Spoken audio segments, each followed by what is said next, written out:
Well, folks, hello again. Good old Bill Crane with my friend, good old Dwayne Weiss, and we're here with our usual program here to update you on everything you need to know and more. And more. And some stuff you don't need to know. The last show, we talked quite a bit about the Ukraine and the war over there. So I would like to show you a couple of maps and maybe drive home a point or two about the situation over there and the geography. Now, if we go back to pre-1988, when the Russian Empire collapsed, when President Reagan said, Mr. Gorbachev, tear this wall down, and there was a whole bunch of breakaway countries, statehoods, that declared independence. This map shows Russia, the USSR, the Soviet Union. This map shows it at their apex, at when they controlled the most land. Now, and you've got to really come towards Dwayne, yeah. They also had Poland. Right here's Poland. Czechoslovakia, Right there. Romania, Yep, Bulgaria. Those were all behind the Iron Curtain. All these little Yep. empires And there. and going up into the Baltics, Lithuania, Latvia, and Estonia were all Russian. All of them. And then it crumbled.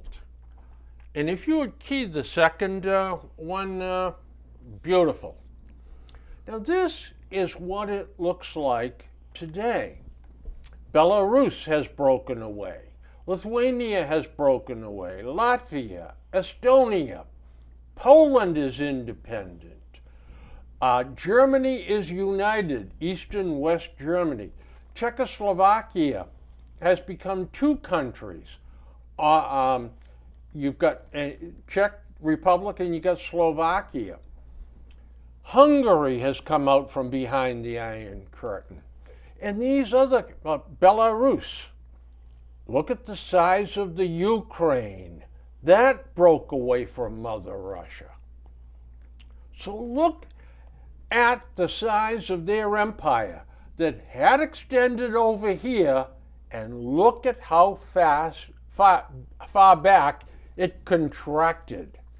Now, you have Putin with dreams of grandeur, of reuniting the Russian USSR, the Russian Empire. That was his glory days. Or That's that was right. Russia's glory days. Yeah, and that's what he wants to do.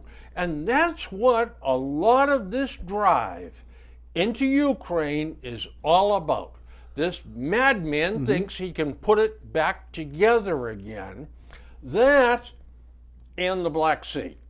He wants a port in the Black Sea. Now, they've seized Odessa, and he has also got the land here now where they can access a direct route to Odessa and the Crimea. This guy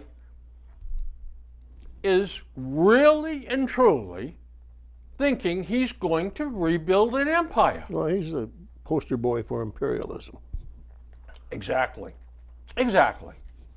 Now, remember, friends, what Nazi Germany accomplished beginning in 1935 and 1936. They started taking these small countries They had an Anschluss, and they annexed Austria. They demanded the Sudetenland from Czechoslovakia. They got it, and 6 months later, they just moved into Czechoslovakia and took Czechoslovakia. And they extended their way. Then, of course, they invaded Poland with the Russians and split Poland in half. So they got half of Poland. Then they started down below. Then they started going like west. Yes, absolutely. They came through the Low Countries, Belgium, Holland, Luxembourg, and came through into France, northern France, and took about, half of France, and left the other part of France, semi-independent, Vichy France it was called. So this strategy worked for Hitler. Yep. He just took these one by one by one. No one stood up to him. In fact, when Neville Chamberlain went to Munich to negotiate with Hitler about Czechoslovakia, he came back with a piece of paper signed by Adolf Hitler, and he said, "We have peace in our time. I have the gentleman's signature on this memorandum," or whatever it was. He hadn't got to the bottom steps off the airplane. That's right. Hitler was already invading. That's exactly right. And he said, and he described Czechoslovakia, that little country so far away we know so little about. In other words, pooh. Don't care about it. Not going to do anything about it. Not going to lift a finger, even though by treaty they were supposed to with Czechoslovakia. So that perhaps gives you a little bit better idea of the geography over there and what Putin's mindset might be. Now, with that said and done, this is not a guy I think you can negotiate with. Oh no. No, he has got this. He has got a mindset That's right. that can't be changed. It's drilled into his head, and he said, Hitler did it and got away with it. I can do it too. And I will put Mother Russia back together again. Well, he sees himself invading these countries, putting back his empire back together, but he says he's not going to mistake the same mistake that Hitler made. He says, I'll learn from Hitler, and this is what we'll do. Hitler's biggest problem was Barbarossa, when he decided to take over the Soviet Union, or Russia. Madness. Absolute madness. Absolute madness. And you know, Stalin couldn't believe when Hitler invaded Russia. Oh, yeah, nobody And, did. in fact, Are you nuts? Stalin laughed about it. And he said, "You're joking me, of course," to his aides. Yep. And they had to insist it was real. And he said, "No, it's a joke." Well, the joke was on him because Hitler certainly ran into the Ukraine Yep. and Belarus and got to shy of Moscow and also was stopped at Stalingrad. Yep. But this is a huge piece of property, Oh, the Ukraine. He extended his supply line so long Yeah. that he couldn't pick up. And then again, it's the simplest thing stopped him: the Russian winter. Yeah. And you know what? Even and just as bad, the Russian springtime. Yeah. Oh, the yeah. mud season. Mud. Yeah. Total mud. But you know, Hitler wanted Romania. Yep. That oil. was one of his key invasions because Romania had oil fields. And we bombed the hell out of Romania in the oil fields, too, as the war proceeded. But oil is a very rare commodity in Europe. They get it offshore, England and Norway, in the North Sea, but inland there's not much doing. No. So, You can't wage war without petroleum. no, you can't. It's just simply isn't possible. You can't move the equipment, heating. It's impossible, and the airplanes, of course. Yeah. Now, in 1944, when Nazi Germany was being pushed by the Russians, we invaded, we landed at France on D-Day. And D-Day just happens to be today. The 6th of June, we're doing this program. And 160,000 Yep. troops. Yep. And we had the first day nearly 10,000 casualties. Yeah. The figures on that, if you start to do the research on, it does jump around because the accountability of who was where and who did what pretty much gets kind of turmoiled because one, it was massive, and there was no graves registration people to actually take care of this. They were taking these figures after the effect. So a lot of people, there was a lot of missing in action too. Mm-hmm. You don't know what happened to those people. They were just obliterated. Yep. But it was like between 5,000 and 7,000 ships involved. It's just a massive. And also, some figures that I saw in getting ready for this program, the Germans had 793 airplanes. Mm-hmm. The Allies had almost 12,000. Yeah, that was incredible. Yeah. I mean, well over 12-1 superiority. Well, this thing started planning already in 1943, right after the Tehran conference. They were ready. Knew they were going to do this, and the planning had been going on for over a year and a half already. Or probably started way before that, but and the secrecy involved was it was ingenious. I mean, whoever thought you could pull something like that off with that big a. Yeah.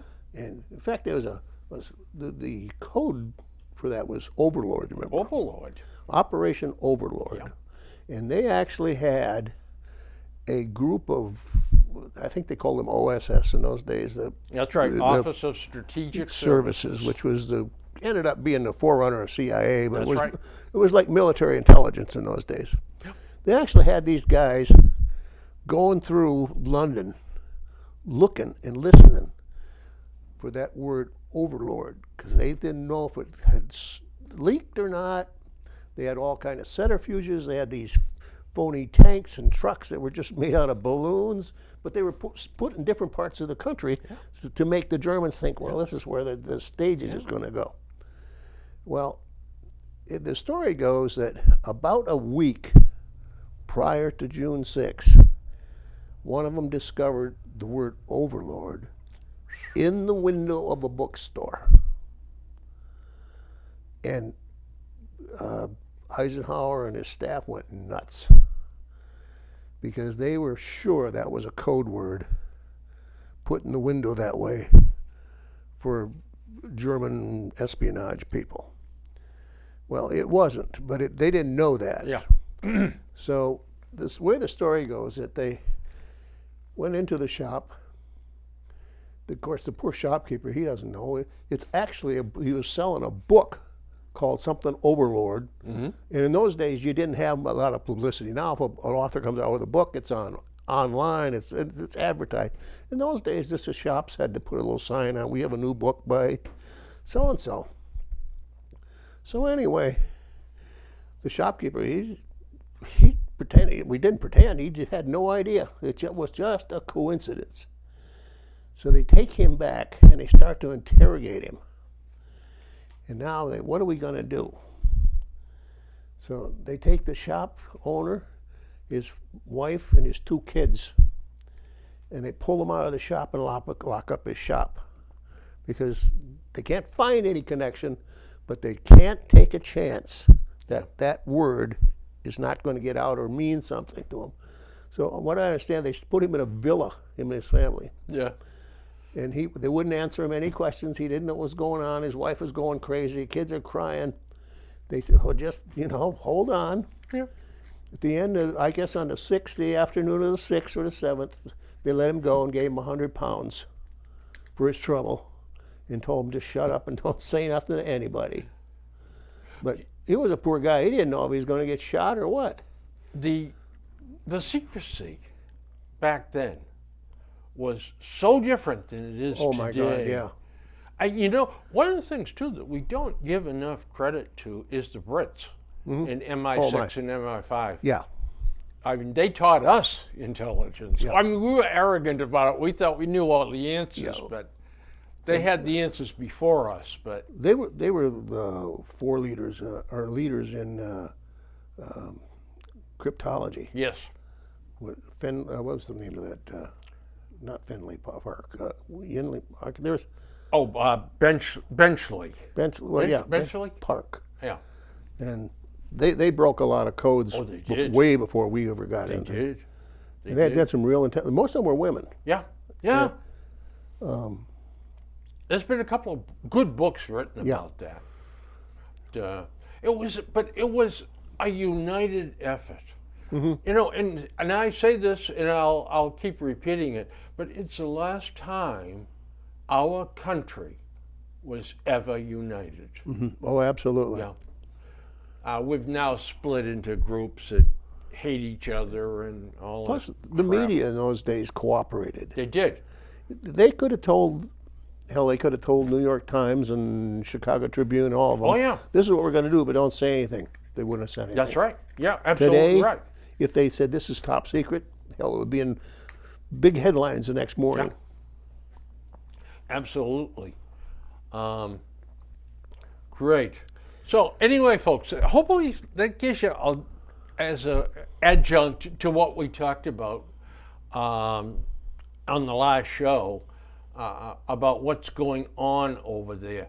And by the by, I think Putin's strategy, and I felt this way all along, but he is going to do his damnedest to destroy as much of the Ukraine as he Yep. can, so that when he turns to Moldova or to Belarus and says, now, we're moving in on you folks, we want to take you over, we saw what we did to the Ukraine, do you want us to do that to you? Or can you come to us peacefully and unite with us again? That's what he's hoping, is all these chips will come back. Try to use him as an example. I think that the same thing happened up here at Finland Yep. and NATO and Sweden. He's just pushing them into it. Yeah. He thought he would scare them out of it. Guess what? Because Yeah, and he is so paranoid about NATO because NATO forces, I think in a conventional war, would swamp the Russians. Especially, now I do. Yeah. Prior to Ukraine, I didn't think so. Yeah. The problem with that is if this rat is cornered and something like that happened and we pushed back on him, he'd use nuclear Yeah, weapons. without a doubt. He has no qualms about doing what he has to do to achieve his. It doesn't matter to him. And you know what? At his age, he could not accept defeat, would not accept defeat, and the Russian people would not allow him to accept defeat because they would overthrow him. He rules by terror, and if he has to go down in flames, he's going to go down in flames. He's going to take everybody and with he's going him. to take everybody else with him. Yep, Yeah. exactly. So we're dealing with a madman. Absolute madman. All right. Well, I think you can click that off, Chris. Well, let's leave that up for a second.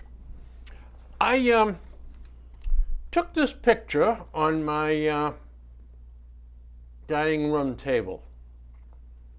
Now, what is the most dangerous thing in that picture? Dangerous? I don't know. I see probably looks like a Smith & Wesson. Ruger. Ruger? Oh yeah, I see the Ruger sign right there. Pistol, oatmeal, what is that, oatmeal bread? Yep. I think the most dangerous thing is probably the plastic bag that you could suffocate in. Right. But, Well, I took that picture because they're both inert objects.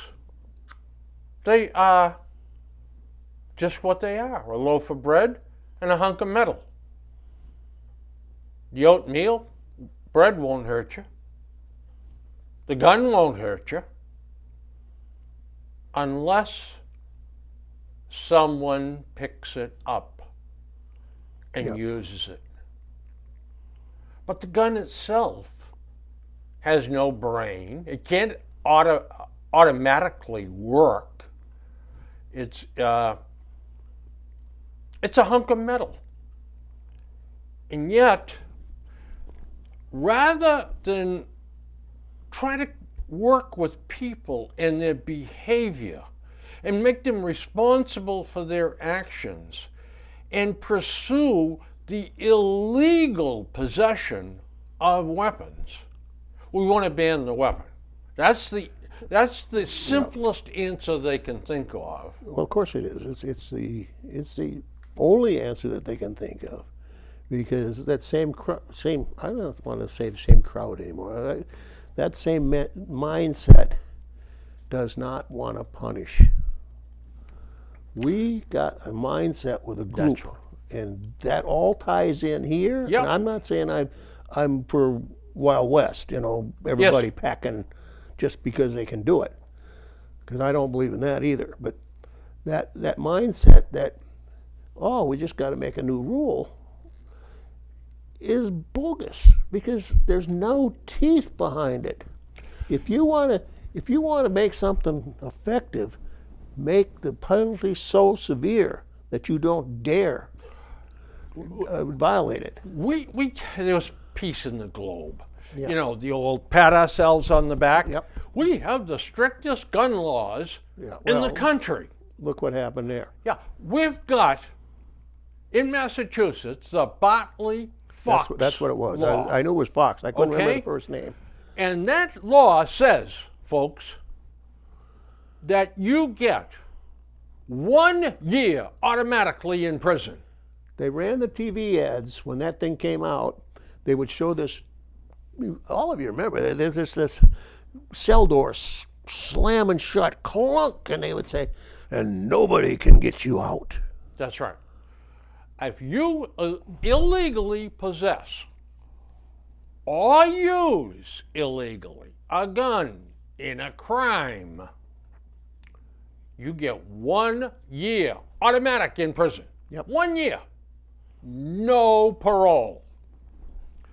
Well, guess what, boys and girls? Tell them how many people went to jail for that. With Yeah. that.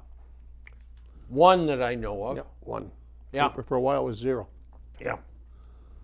And you know why? Judges. A lot of the people that are brought before me are teenagers. I don't want to put children in jail. Well, let me tell you something, folks. Think about this. All right? If you are shot and die, you're just as dead by being shot by a teenager as you are being shot by an adult. Absolutely. And if we don't have the wherewithal to punish people for doing wrong, we've lost law and order in this country. Look what's happened the last few days. Yeah, Exactly. Saturday night again. Yeah, yeah. Yep. Now, boy, that National Rifle Association, what a bad bunch of people they are. When's the last time an NRA member has been arrested for a gun crime? Yeah, well, that aspect is right. You're right there. I'm- They generally are. They are law-abiding citizens. That's right. That's exactly right. And they are following the law. They're registering their weapons. They practice safety. Yep. And they also lobby for the continued legalization of guns Yep. as provided by the Second Amendment to the Constitution, the right to bear arms. Problem there is that we're so rigid, or are so rigid, that they've lost sight on some things. They got this idea: if we concede an inch, you're going to take a mile. Then you're going to take all our weapons. Well, that's not necessarily the case. It's not. You're absolutely If right. they would have just modified that to say, yes, we agree, you shouldn't have machine guns, you shouldn't have RPGs, you shouldn't have And you this know or what? that. We Everybody would agree, that's fine. We survived Yeah. and continue to survive in this country free, even though machine guns are banned. That's right. All right? You have to have a special license If to have a machine gun. the RNA missed their chance, instead of being the vigilant guardian of ownership, they would have been the guide of ownership, where they would say, all right, yes, you should have a rifle, and we should have some education programs. We should teach kids when they're 12 years old that or 10 years old, how to shoot safely and accurately. Oh, they do. They have the Eddie Eagle program. Yeah, they do. Yeah, But I mean, nobody Yeah. knows that. yeah, that's right. Yeah. All you hear is they fight everything about legislation with tooth and nail. Now, okay, and you're absolutely right. And I agree with every single thing you have said, okay? The problem is the NRA, and maybe it's the only thing they can do, but they keep the blinders on, okay? And they have one thing in mind, and that is protecting the right to keep and bear arms. Yep. When, let's just say, moderate people approach the NRA and say, can't we work together on blah, blah, blah, or this or that and this and that? Little baby steps. The NRA says, well, your spokesman said that's how you're going to undermine us, and that's how to get rid of the NRA. Eat the elephant one bite at a time. And guys like Bloomberg, I won't be satisfied until every gun in this country has been seized and all that. You put him in that. What's the other one? LaPierre, Wayne LaPierre. Those two are just like, You know what? they're just there. They should put them both in a ring and let them fight to That's the right. death, and the winner wins. That's right. But that's the problem. It's like this country. I'm just going to say it's not a hell of a lot different than what we see in politics today. Yep. That is politics, but I It- mean it is. in non firearm politics. Yes. In general, the political scene is the vast amount of Americans are moderates. Yeah, exactly. You know, and as such, this is where the timid go. Yep. The ones that don't want to make a decision. Well, I'll go along with everybody else. And what happens is policy is shaped by the two extreme winds. Exactly, because The madmen on both edges. squeaky wheels. Yep. We have blended into the truth here. We have. Yep. But to my point, folks, and I didn't put that up to terrorize you or scare you or anything else, but it is the person behind the gun Okay, that's who does the damage. Or that's who saves lives with guns. Or that's who protects us by being armed, such as the police. But there's room for compromise. I agree with you, and I've said it before, I'll say it again. I cannot see the need for any civilian to have an AR-15. I'm a former hunter. I don't hunt here because I don't like hunting in somebody's backyard. Yeah, sure. And around here, everything You is can't so hunt close here and everything. I'm used to going into where there's thousands of acres, Yeah. and miles is nothing. But I was a hunter, and I had guns, and I still have probably the ownership of them, but they're not here. They're in the Midwest. Because there's no reason for me to have them here because I don't hunt here. And if I need to go back, and in those days I can't do it now because I can't walk like that, and I can't go out in the woods for tramping around for miles anymore. But there were certain weapons. Let's put guns. I don't use them as weapons. That's a military term. Right. There are certain guns that just are not suited, and the AR-15 is one of them. It's a .223 caliber round, powered by, I'm not sure the grains anymore. Usually it's I know a 180 grain on a 308 is marginal, but this thing's up 200-300 grains of powder behind it. Yep. And you have a muzzle velocity that's 2 and 3 times even more of a 308 or a 30-30. And it's capable of 60 or 70 rounds a minute. Oh, absolutely. Yeah. And not only, see, it's so destructive when it hits. And that was designed that way. It was a military Of course it was. It's designation. a military weapon. If you take a .223, I don't know, let me digress a little bit. A .223 caliber is slightly wider than a .22 caliber. .223 1/1007 inch wider, actually. It's a quarter of an inch. Yeah, the whole thing is only that long. But you take a little bitty bullet about this long and put a cartridge that long behind it. That's the powder part. That's what's going to cause the explosion that causes the muzzle velocity. First of all, the foot-pounds that are coming out of there are tremendous in force.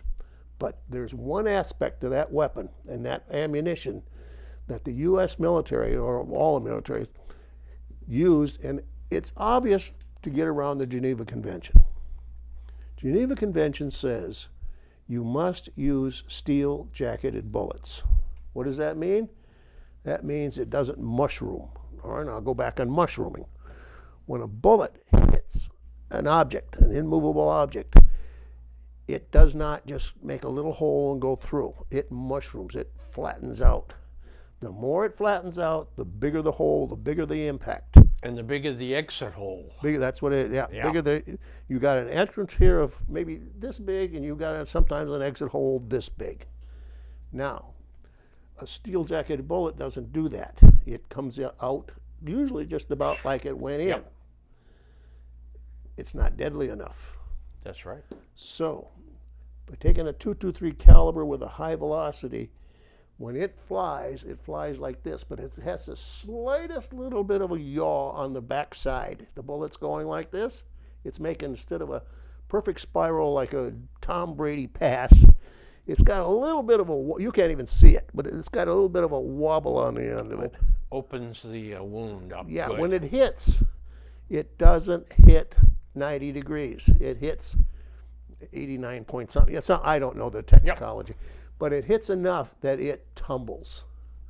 It goes into the target this way. And it's like a buzzsaw going through that thing. Now, I don't know about AR-15 and M16 are the same round, basically. Yeah, that's now, a NATO round. You could take, if somebody gets shot with a, you had the M14. Yep. That was a what was the caliber on that? 6.92, 6 point something? And then the standard NATO round. Yeah, standard NATO round. 6.25? Something like that. Something like that. 6.92. It's like a 30, 303 caliber. They're hard to tell the difference if you don't look at them. But that round would literally, you hit here in this part of the arm, more than likely tear the arm off completely. Just rip it right off. I don't hope you're not eating breakfast or anything, but it's a fact. That's how dangerous that weapon is. That's right. To go back to the hunting value of it is negligible. Right. Because if you go deer hunting and you use a 223 You're after AR-15, meat. you're going to take a chunk of meat. The best part of it, you're going to rip it right out. It's going to make it so bad, it's Can't eat it. worthless. Yeah. So And of course, the Geneva Convention also, they outlawed dum-dum bullets. that's right. That's Yeah. the same kind of. That's go ahead. That's it. The hollow point. Yeah. Yeah. So what happens with a hollow point? They really mushroom. Yeah, they really mushroom, and hollow points in this country are illegal. Yeah. Yeah. They're strictly. The only reason you'd use a hollow points is anti-personnel. That's right. You Yeah. just want to stop that person That's right. dead. Yeah. And that's why you're taught. Shoot for the mass. Yep. And if you got a big hollow point round in there, you're going to stop them. We don't we don't need the AR-15. No, we don't. It has no real value. Nope. But what do we do with them?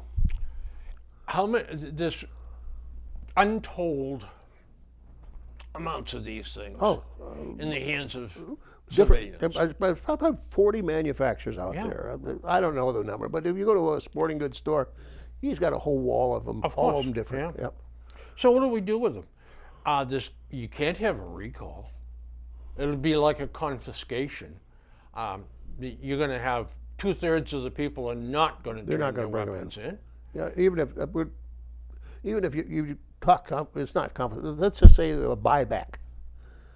That hasn't worked in the past Yeah, it either. doesn't work. Yeah, They get a lot of arms coming back, but usually they're junk junk, absolute junk, or stolen. or stolen. Yeah. It is a bit of a problem now. What has been suggested is if you want to own an AR-15, it has to be kept locked in a safe in your house. Has to be transported locked with trigger locks on it to a sporting good, to a sports club Yeah, shooting or competition shooting or whatever. range Yeah. or whatever, or it is kept there in your name, and you can take it and use it on the grounds and put it back in again, but you cannot transport it. There are shooting clubs that do Yes. that. They maintain, they store the stuff for you. Yeah. And they do Sometimes. that in Britain too. Do they? Yeah. Okay. I know they do. Friends of mine that live in Texas, they belong to a shooting club, Yeah. and like Tom said, some of those guys that shoot skeet, they got $12,000 shotguns. They don't want them hanging around their house because it's just a target. Somebody's going to break in and steal it, Absolutely. and they only use it at the at the range. It's a big problem. And it's like the genie in the bottle. Yeah, that's exactly right. Yeah, the genie doesn't go back in the bottle, Well, anyway, One other thing, I do not. The AR-15, I am bothered about a blanket open to carry conceal possibility. I am not comfortable knowing that everybody can be packing. I'm not comfortable in a store. I'm not comfortable in a theater, and I'm certainly not comfortable driving with the nutcases that are out there with road rage. They are the kind of individuals that are going to be dangerous with on an unheathered concealed. how do we deal with that? I don't know. You got to take that. You got to get rid of that But yet, tethered. it's sweeping the country. Yeah, it is. You can pack. Now, Maine has an interesting twist on it. You can pack as long as it's not concealed. You Yeah, have it on your belt. open. Yeah, that's another Oh, phase that's of it. open carry. Yeah, open Yeah. carry. But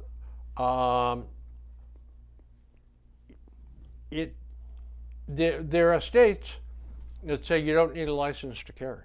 Yeah, exactly. Yeah. And it's sweeping the country. It's mostly the central part of the country. Yep. People that are used to guns.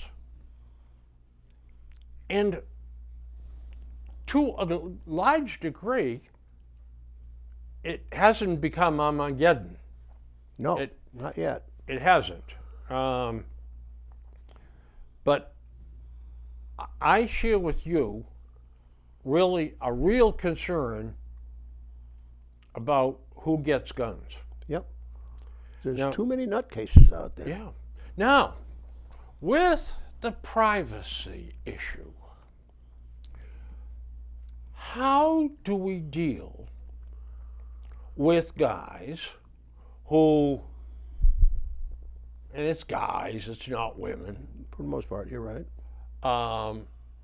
have had a run-in with the law, and they want to get a license to carry here in Massachusetts, but, well, you were arrested for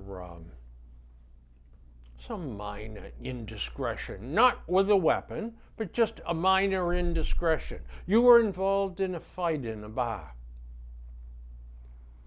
Well, Yeah, now, you know that. I don't know about the open to carry states that there's no restrictions. I know most states, if you're a felon, a convicted felon, you can't own a firearm. Right. You can't even be in a car with a felon Right. with a firearm. And but I don't know what happens in a state like that has completely, the state of Texas. If you're walking around with you.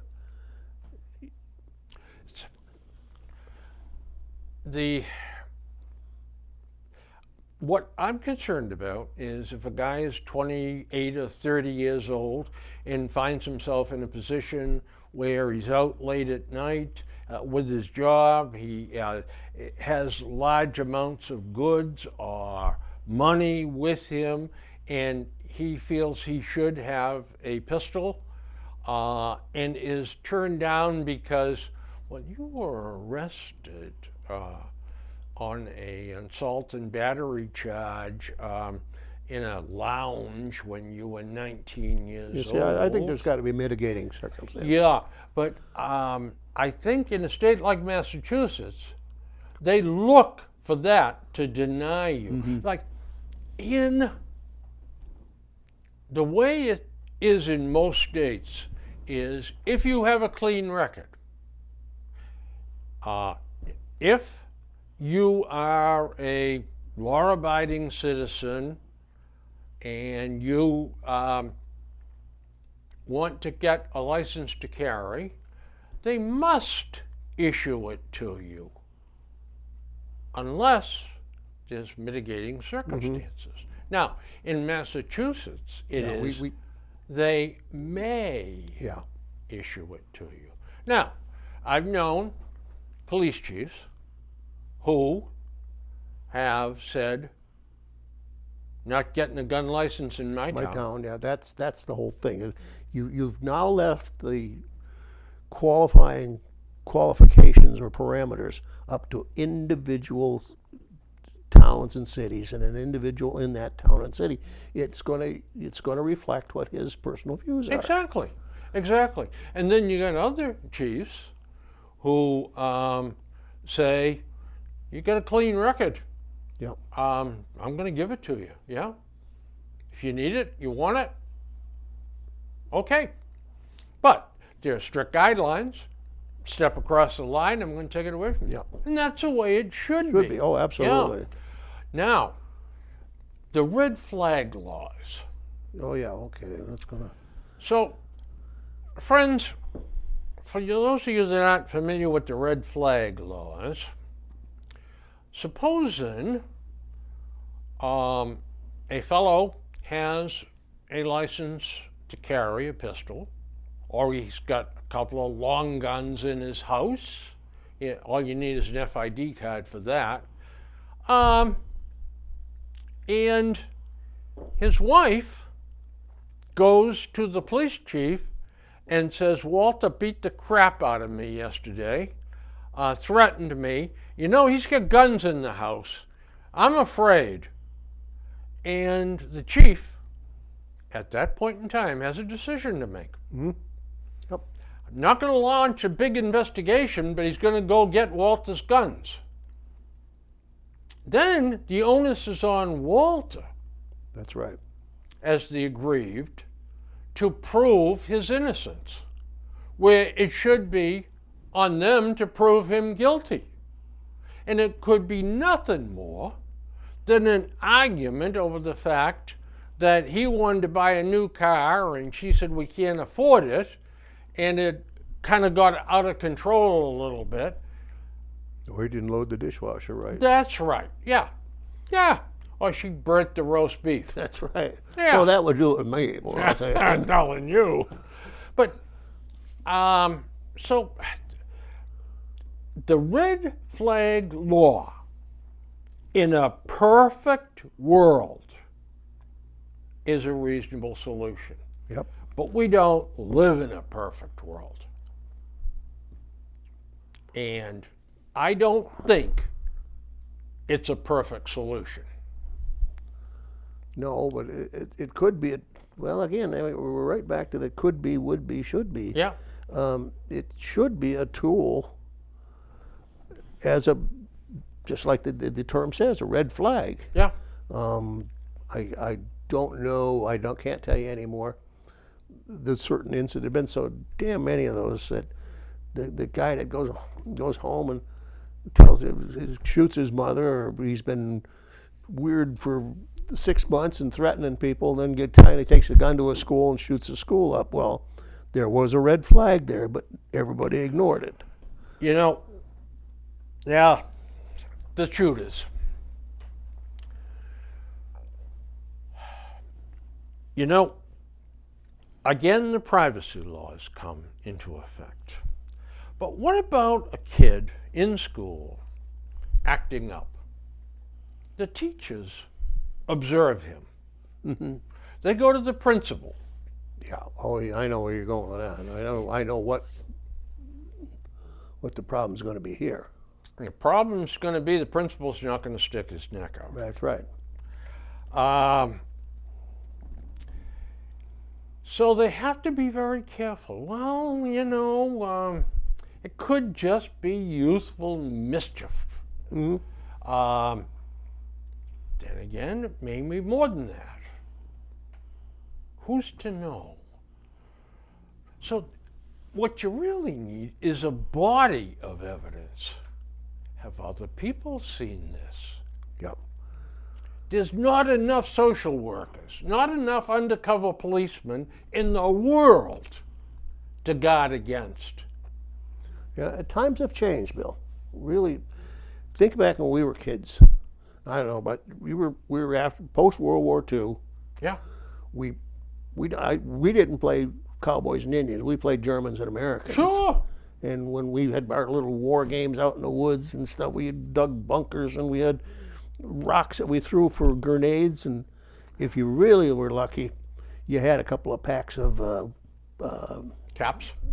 caps too, but bottle rockets. Oh, okay, yeah. Oh my God, we put them in a tube. We had bazookas then. Because we could buy fireworks. Yeah, So we couldn't here in Massachusetts. So that was big time, but we didn't have the money to pay for it, for many of them.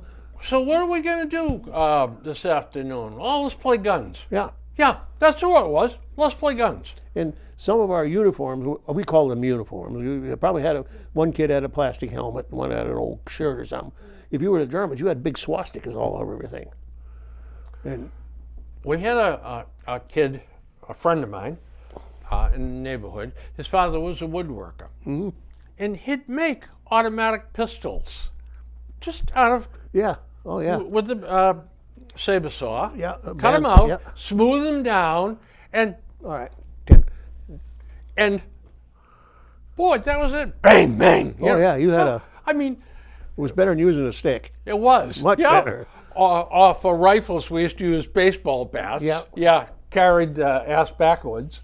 But how do we identify the possible time bombs that are ticking inside some kids, some boys? You know what the bottom line there is?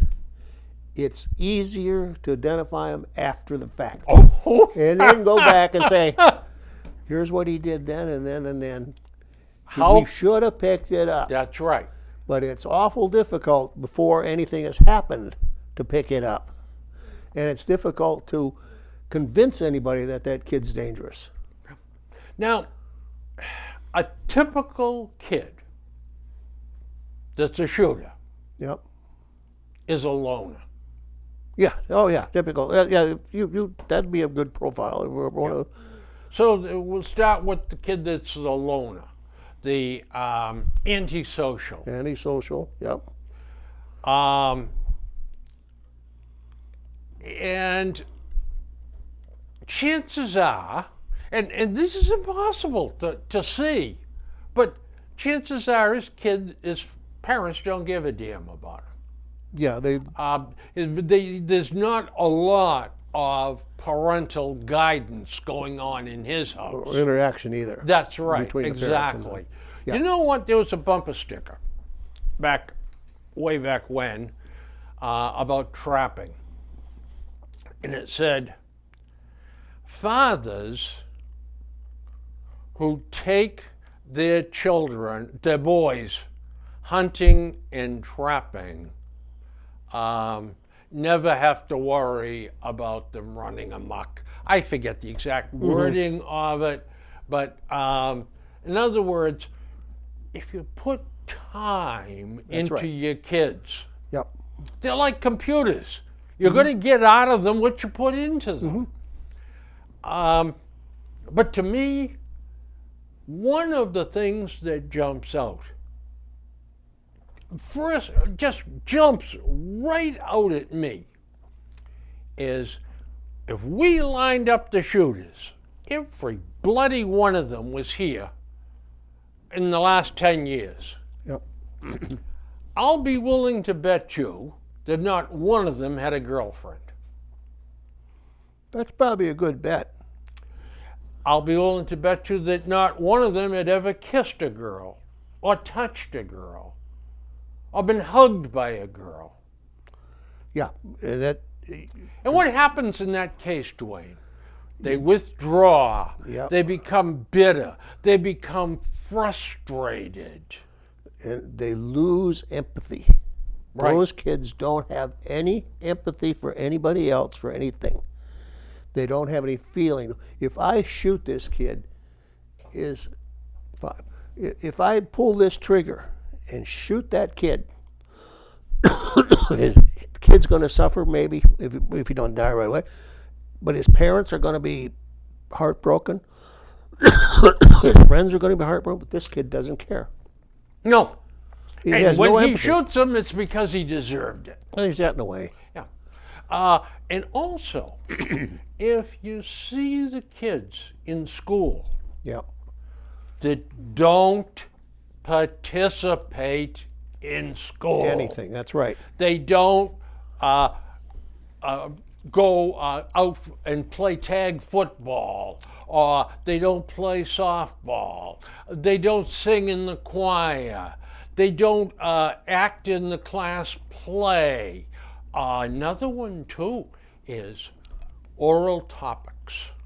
You remember oral topics in school?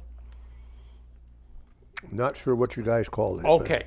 Well, it was in civics class, history class, and we'd have oral topic day, and you Okay. had to get up and give a 3 to 5 minute dissertation Okay, well, no. on a subject We didn't do before that. the entire class. It's sort of like a preamble to having a speech class. Yeah. Yeah. Well, the kids that refuse to do that, there's a problem there too. Yeah. There's a lot of signs, Yeah. but again, like you said, there's a certain thing that the administrators and teachers are afraid to get into because this privacy thing today, somebody's going to be offended, somebody's going to be upset over something. Somebody's going to get sued. Absolutely. It seems to me that somehow or other we have to take a look. Oh, well, I'll tell you another one too. How about, did you ever have guys that you hung out with that love to break the legs off frogs and see them try to hop? Next point. That was the next. Animal cruelty. If you engage in animal cruelty, should be a very strong sign there's something wrong psychologically. Yeah. Now, I trapped for about 50 years. Yeah, okay? that's a total different. I never enjoyed killing an animal, but that part of it. Too bad. But when muskrat pelts were $8, Yeah. that was really money. And I love being out in the woods. I loved animals, and we're part of the balance of nature. Yep. Exactly. Yeah. No. Our Creator gave us the birds of the air, the animals of the woods, the fish of the waters, for our consumption, for our use. We have dominance over them. Unless you're vegan. Yeah, Unless you're vegan. right. But anybody that's cruel to animals, well, I tell you what, there's a special hot seat in hell for them. Yeah. Yeah. Cruelty for cruelty's sake is a very strong sign of a mental illness. Yeah. It is. So there's got to be tip-offs, but you know what?